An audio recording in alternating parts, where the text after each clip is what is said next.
I want to show you the second way to achieve your shot, which is when you have a reference.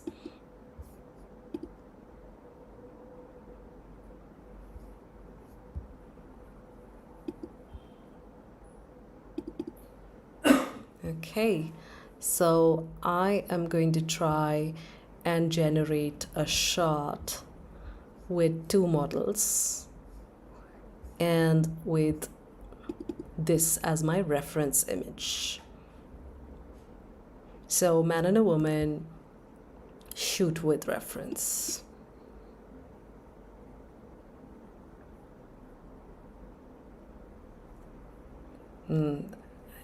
I love how they all have a little bit of White Lotus in them.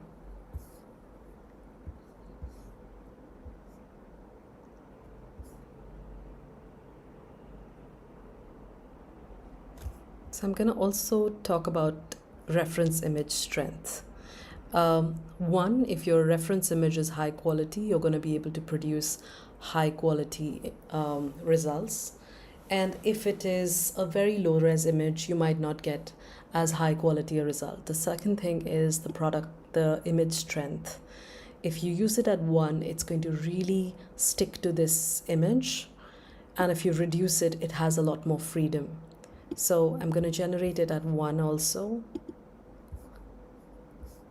So it's starting to produce similar shots as my reference shots.